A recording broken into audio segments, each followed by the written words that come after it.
50 pellegrini giunti dai punti cardinali della provincia di Padova sulle orme di Antonio. È un via simbolico al progetto Antonio 2022, quello che in semplicità si vive sul sagrato della Basilica, che in 3 anni farà memoria di 3 momenti fondamentali della vita del santo.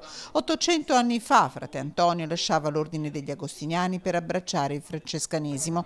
Nel 1221, naufragato in Sicilia dal Portogallo, ad Assisi un incontro che sarà vissuto in pienezza proprio il 30 maggio 2021, l'abbraccio fra Antonio e frate Francesco. Molto importante della storia di Antonio, e questo ricorre appunto nel 1221 e 800 anni l'anno prossimo. Finito il capitolo delle Stuoie, Antonio non torna con i frati in Sicilia con i quali aveva fatto questo cammino, ma rimasto probabilmente tra gli ultimi a lasciare Assisi, viene incontrato dal provinciale della Romagna, un certo fra Graziano.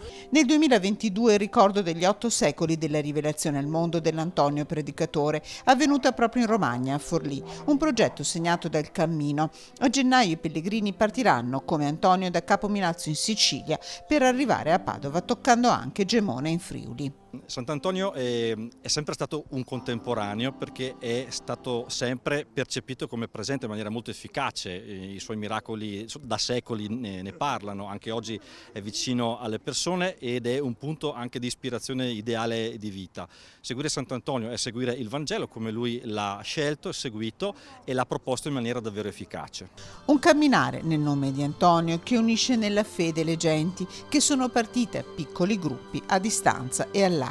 5:30 di questa mattina e siamo arrivati alle 9, siamo andati a salutare padre Leopoldo e dopo siamo venuti qui al Santo. È stato molto bello, perché abbiamo fatto 5 fermate, 5 preghiere, per ognuna c'era un motivo, è stato molto bello.